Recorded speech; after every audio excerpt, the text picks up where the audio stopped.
చూస్ Country Delight, live better. ఇప్పుడే Country Delight యాప్ని download చేసుకోండి. నమస్తే, నేను Keshav. Welcome to Suman TV.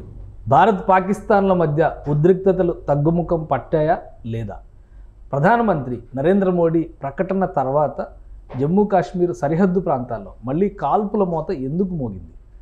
ఏం జరగబోతోంది? ఒకవేళ ఉల్లంఘనలు జరిగితే భారతదేశం తీవ్రస్థాయి చర్యకి సన్నద్ధమవుతుందా? ఈ అంశాన్ని విశ్లేషించేటువంటి ప్రయత్నం చేద్దాం. మనతో పాటు అనలిస్ట్ చంద్ర శ్రీనివాస్ గారు.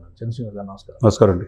ఇప్పుడు ఆల్రెడీ ఆయన ఒక స్టేట్మెంట్ ఇచ్చారు, కాల్పుల విరమణకు సంబంధించి ఒక క్లారిటీ ఇచ్చారు. మొదటి 2 రోజులు మాత్రం కొంత ఫైరింగ్ జరిగిందని, కొన్ని చోట్ల అనుమానాలు ఇవన్నీ ఉన్నాయి. ప్రధానమంత్రి మాట్లాడిన తర్వాత కూడా జమ్మూ కాశ్మీర్ సరిహద్దుల్లో కాల్పుల మోత మోగుతానే ఉంది అనేది ఇప్పుడు ప్రధానంగా వినిపిస్తున్నటువంటి మాట. అసలు ఏంటి ఈ ఆపరేషన్ సింధూర్ సాధించిన ఫలితం ఏంటి? ప్రధానమంత్రి అంత స్పష్టంగా చెప్పిన తర్వాత కూడా అటువైపు నుంచి కవ్వింపు చర్యలు ఎందుకు జరుగుతున్నాయి? ముందుగా అండి, పాకిస్తాన్ ఎప్పటికీ మారదు. మారుతుంది అనుకోవటం భ్రమే. ఒక ట్రంప్ కొద్దిగా ఒక అడుగు ముందుకేసి మొత్తం వీళ్ళిద్దరి మధ్య వాణిజ్యాలు ఆపేస్తామనే తెలికి భయపడిన మాటిని ఇద్దరు ఇదయ్యారు. కోట్లాది మందిని కాపాడని ఆయన చెప్పుకుంటున్నాడు. ఇక్కడ ప్రధానమంత్రి మోడీ గారితో సూటిగా, శుతిమెత్తంగా, స్పష్టంగా మేము పీఓక్యూలు ఎవరు జోక్యం అవసరం లేదు, మాదే అని చెప్పాడు. తర్వాత ఉగ్రవాదాన్ని ఏరిపరేస్తూ ఉగ్రవాద యూనివర్సిటీలో అక్కడికి వెళ్ళి లేపేసామని చెప్పి అన్నాడు. మా భూభాగం జోలికి రావద్దన్నాడు. చాలా క్లారిటీ ఉంది ఇక్కడ స్పష్టంగా చెప్పే క్రమంలో మా మీద దొంగ దెబ్బ తీస్తే మేము గుండెల మీద కొట్టామని చెప్పాడు మోదీ గారు. చిటికేసి చెప్పాడు. ఇంత స్పష్టంగా చెప్పిన ప్రధానమంత్రి గతంలో ఎవరు లేరు. గత 2 రోజుల నుంచి సోషల్ మీడియాలో విపరీతంగా విక్రమ్ మిస్త్రీ గారితో పాటు, మోదీతో గారితో పాటు ఎందుకు యుద్ధం ఆపేశారని చెప్పి అందరూ అనుకుంటున్న సందర్భంలో ఏం జరిగిందనేది మనకు తెలియదు. మనమేమో బార్డర్లో వెళ్ళా, ఢిల్లీలో లేము. ఆర్మీ, నేవీ, ఎయిర్ ఫోర్స్ ఎప్పటికప్పుడు నైట్ వాళ్ళ యుద్ధం ఇచ్చే ఇన్ఫర్మేషన్ బట్టి మనం బేస్ చేసుకొని మనం మాట్లాడతాం.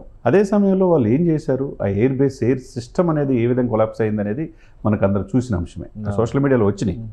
అదే సమయంలో ఆర్మీ, నేవీ, ఎయిర్ ఫోర్స్ అక్కడ PS-400 ఏ విధంగా గగనతరంలో విత్ టర్కీ సపోర్ట్తో చేసిన డ్రోన్ని, చైనా సపోర్ట్ చేసిన వాళ్ళని ఇక్కడ ఎలా లేపేశారు చెప్పారు. లేకపోతే బ్రహ్మోస్ ఏ విధంగా ఎయిర్ బేస్ని ధ్వంసం చేసింది ఆధారాలతో చూపించారు. ఇక చైనా PL-15 కూడా క్షిపణి కూడా ధ్వంసం చేశారు. అంత శక్తి సామర్థ్యాలు భారతదేశం ఉందని ప్రపంచాన్ని తెలియజేశారు. ఇదే సమయంలో ఇంకా పాకిస్తాన్ ప్రేరేపిత దేశాలు కావచ్చు, ఉగ్రవాద సమస్యలు కావచ్చు, తమ ఉనికి కోసం తన పూర్తిగా ఇదైపోతే ఎట్లా, ఇప్పుడు 9 స్థావరాల ధ్వంసం అయ్యేతలకి ఒక్కసారిగా ఉలిక్కిపడ్డారు. అసలు వాళ్ళు ఊహించిన పరిణామం జరిగింది. ఇకపోతే మీరు అన్నట్టు ఆ బార్డర్లో POK బార్డర్లు ఇప్పటికి కూడా ఆ బాంబుల శబ్దం తగ్గట్లా. అక్కడ ప్రజలు కూడా నిద్రలేని రాత్రులు గడుపుతున్నారు. కాబట్టి ఇది చూస్తా ఇప్పుడు భారతదేశం ఉంటుందా? ఇది వైలేషన్. వార్నింగ్ ఇవ్వడమే ఫస్ట్ సీజ్ ఫైర్, అటువైపు నుంచి కవ్వింపు చర్యలు ఉండకూడదనే దాని మీద చేశారు. అయినా రోజు ఏదో ఒక సందర్భంలో కాశ్మీర్ సరిహద్దుల్లోనే జరుగుతుంది. దీన్ని డెఫినెట్గా అణిచివేయాల్సిన అవసరం ఉంది. వీళ్ళు కూడా చాలా ఓర్పుగా చూస్తున్నారు. ఎవరు ముందు హైలైట్ అవుతారో, రేపు ఐక్యరాజ్య సమితి కావచ్చు, అమెరికా కావచ్చు, ఎవరో అండగా నిలబడలేరు. ఇప్పుడు భారతదేశం చాలా క్లారిటీగా ఉంది. Director general of military officers అంతా నేను సమావేశమయ్యారు. ముందు దీంట్లో ఏం చర్చ జరగల, POK విషయంలో కావచ్చు, మిగతా కావచ్చు, ముందు కాల్పులు ఇద్దరు విరమించుకుందాం అని చెప్పారు. ఆ దిశగా భారతదేశం చాలా స్పష్టంగానే ఉంది. అదే పాకిస్తానే ఇంకా వాళ్ళు ఎందుకంటే వాళ్ళు ప్రభుత్వం ప్రజలతో ఎన్నుకున్న ప్రభుత్వం ఉందా, లేకపోతే మిలిటరీ ప్రభుత్వం ఉన్నదా, లేకపోతే ఉగ్రవాదుల చేతిలో ఉందా అని తెలియని అస్థిరత్వంలో ఆ దేశం ఉన్నది. తన ఉనికిని కాపాడుకోవడానికి కోసం పాకిస్తాన్ చివరి వరకు ప్రయత్నం చేస్తుంది. దాంట్లో 100% ప్రపంచవ్యాప్తంగా పాకిస్తాన్ ఏ విధంగా ఉగ్రవాదాన్ని పెంచి పోషిస్తుంది, వాళ్ళు చనిపోయినప్పుడు దహన కార్యక్రమాలు కూడా అఫీషియల్గా చేసింది ప్రపంచానికి తెలిసింది. కాబట్టి ఇక వాళ్ళు కాలబేరానికి వచ్చారు. అంటే ప్రపంచం, అంతర్జాతీయ సమాజం, UN ముఖ్యంగా వీళ్ళందరూ చర్య తీసుకోవాలని భారత ప్రభుత్వం కోరుతుంది. ఆధారాలు కూడా మేము సబ్మిట్ చేస్తూ ఉంటాం. ఆ దిశగా ఒత్తిడి తీసుకొచ్చేందుకు ఇది తాత్కాలిక విరమణ, కాల్పుల విరమణ అనుకోవచ్చా? అంతేనండి. ఇది పూర్తి విరమణ కాదని చెప్పి నేను ఆపరేషన్ సింధూర్ గురించి చెప్పారు. మా దేశంలో మా పౌరులు చనిపోతే మేము ఇట్లా చూస్తూ ఉంటానికి ఇది నవభారత్ అని చెప్పాడు ఆయన. ఏదో పదాలు పుట్టించుకోవడానికి మేము కాదని చెప్పాడు. అదేవిధంగా ఆర్మర్ ఫోర్స్కి హ్యాట్సాప్ చెప్పారు. అదే సమయంలో మీరన్నట్టు ఈ యొక్క వీళ్ళు ఏదైతే కవ్వింపు చర్యలు ఉన్నాయో, మిగతా దాడులు చేస్తున్నారో, భారతదేశం చాలా సమయంతో ఉంటుంది. అది పెద్ద ప్రజాస్వామ్యం. అటువంటిది 145 కోట్ల ఉన్న జనాభా ఒక్కసారిగా పాకిస్తాన్ని గురించి ఆలోచిస్తే కనుక ఆయన అన్నట్టు మీరు ఏదో అణ్వాయుధాలను భయపడాలని చూస్తున్నారేమో, అస్సలు మా భయం అనేది లేదన్నారు. మొత్తం నిర్వీర్యం చేసి అక్కడ అణ్వాయుధాలు అక్కడ ఉన్నాయే లీక్ అయ్యి ప్రజలు పరిస్థితుల్లో ఉన్నారు.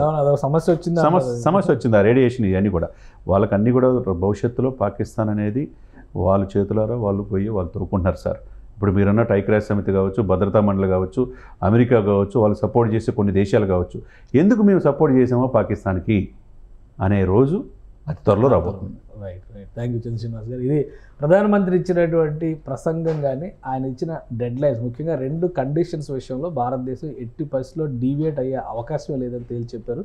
తీవ్రవాదంపై పోరు కొనసాగుతుంది, పాక్ ఆక్రమిత కాశ్మీర్ బయలాటరల్గానే ద్వైపాక్షిక చర్చల ద్వారా తేల్చుకునేటువంటి అంశంగా తేల్చేశారు. ఇక ఉద్రిక్తతలు తగ్గించాల్సినటువంటి బాధ్యత ఖచ్చితంగా పాకిస్తాన్ మీద ఉంది.